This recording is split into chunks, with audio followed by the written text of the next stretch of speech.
आज से कुछ ही दिनों पहले नासा ने एक ऐसी वीडियो क्लिप रिलीज की जिसे देखकर सबके होश उड़ गए थे। उस वीडियो क्लिप में लीड रोल में था स्पेस का राक्षस ब्लैक होल और उसके साथ था एक सितारा जो कि ऑलमोस्ट हमारे सूरज जितना ही बड़ा होगा। उस वीडियो में ये दिखाया गया था कि कैसे वो ब्लैक होल उस सितारे के टुकड़े टुकड़े कर रहा है। ये बात हजम तो नहीं होती, लेकिन हमें ये बात मानना पड़ेगा कि ब्लैक होल सच में इतने ताकतवर होते हैं कि वो हमारे सोलर सिस्टम को कुछ ही सेकंड्स में निगल सकता है, क्योंकि जिस सितारे को वीडियो में खत्म किया जा रहा था वो हमारे सूरज जितना ही बड़ा था और हमारा सूरज सोलर सिस्टम का ऑलमोस्ट 99% मास ऑक्युपाई करता है।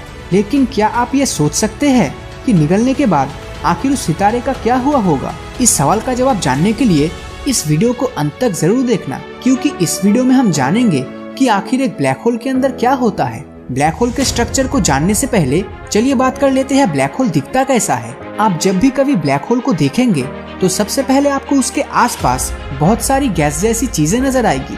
ये और कुछ नहीं बल्कि बहुत सारी ग्रेविटी है जो हर चीज को अपनी तरफ तेजी से खींच रही है। ब्लैक होल हर समय रोटेशन करता रहता है, जिस कारण ये रोशनी को बहुत ही तेजी से रिफ्लेक्ट करता है और इनके आसपास की गैलेक्सीज बहुत तेजी से ग्लो करती है। इंटरस्टेलर मूवी के प्रोडक्शन में काम कर चुके एक साइंटिस्ट ने बताया है कि ब्लैक होल एक स्ट्रेच्ड ओवल के शेप का होता है। इसकी बाउंड्री का एरिया मेन होल के कंपैरिजन में बहुत ही ज्यादा डार्क होता है, लेकिन इसका ये मतलब बिल्कुल नहीं है कि जब आपको ब्लैक होल खुले आसमान में दिखेगा तब वो ब्लैक होल ही होगा। गैलेक्सीज पर पड़ने वाली लाइट रेज के रिफ्लेक्शन के कारण वो आपको गुलाबी कलर का नजर आएगा और ग्लो करेगा। लेकिन क्या होगा अगर आप या आपका कोई दोस्त ब्लैक होल को देखते देखते उसमें गिर जाए, या फिर ये आसमान से ग्रेविटी की मदद से हमें अपनी तरफ खींच ले? आइए जानते हैं कि ऐसा हुआ तो क्या होगा। जब आपके किसी दोस्त को ब्लैक होल अपनी तरफ खींचेगा या जब ब्लैक होल में गिरने लगेगा, तब शुरुआत में उसे ऐसा लगेगा कि उसकी बॉडी एक स्प्रिंग की तरह काम कर रही है, मतलब कि वो स्ट्रेच्ड हो जाएगा। ऐसा इसलिए क्योंकि ब्लैक होल जब किसी चीज को अपनी तरफ खींचता है तब ज्यादा ग्रेविटेशनल फोर्स उस चीज के निचले हिस्से पर लगती है। ऐसा ही आपके दोस्त की बॉडी के साथ भी होगा। जब वो नीचे गिरेगा तब ब्लैक होल उसके पैर को किसी स्प्रिंग की तरह खींच रहा होगा। धीरे धीरे उसकी बॉडी ब्लैक होल की बाउंड्री तक मूव कर जाएगी, लेकिन इसी दौरान उसकी मूवमेंट फास्ट से स्लो होती चली जाएगी और वो बाउंड्री लाइन पर जाकर रुक जाएगी। लेकिन इसके बाद क्या? ब्लैक होल एक ऐसी जगह है जहाँ पर टाइम और स्पेस कोलैप्स करता है।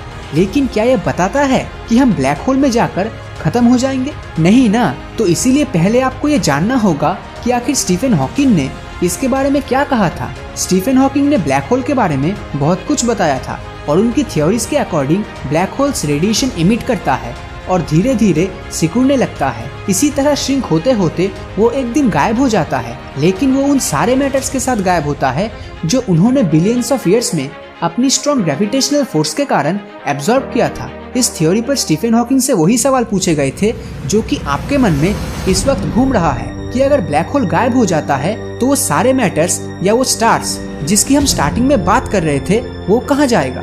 इसका उत्तर स्टीफन हॉकिंग की थ्योरी में ही है, यानी कि ब्लैक होल्स के द्वारा जो कुछ भी एब्जॉर्ब किया जाता है वो रेडिएशन के फॉर्म में वापस आ जाता है। जैसे आपका वो दोस्त जिसका हमने एग्जाम्पल लिया था, अगर वो ब्लैक होल द्वारा एब्जॉर्ब कर लिया जाता है तब वो ब्लैक होल में जाकर रेडिएशन बनकर निकल आएगा। इस बात का अब तक कोई ठोस सबूत तो नहीं है, लेकिन कई लोग इसके सही होने का दावा कर चुके हैं। डैनियल जेफरी भी उन्हीं लोगों में से एक है और उन्होंने इसे बोनफायर और बुक के एग्जाम्पल से एक्सप्लेन करने की कोशिश की है। मान लीजिए कि आपके पास कोई किताब है और उस किताब को पढ़ने से आप हमेशा बोर हो जाते हो। इसी कारण आप उस किताब को जला देते हो और जलने के बाद वो किताब राख में बदल जाता है। लेकिन उस बुक की इंफॉर्मेशन और उसके अंदर की नॉलेज का क्या हुआ?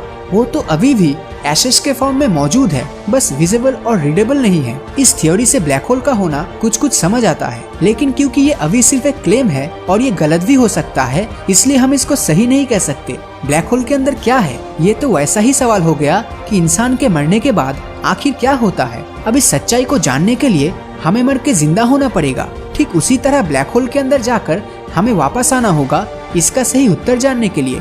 जाहिर सी बात है कि ब्लैक होल से निकलने वाले रेडिएशन ही इसके सभी राजों को छिपाए हुए है और अगर हमें उसे जानना है तो ऑब्वियस सी बात है कि हमें उनकी डिटेल में स्टडी करनी होगी। जहाँ तक बात हुई ब्लैक होल्स के अंदर जाने की, तो ऐसा तो अभी तक कोई नहीं कर सकता।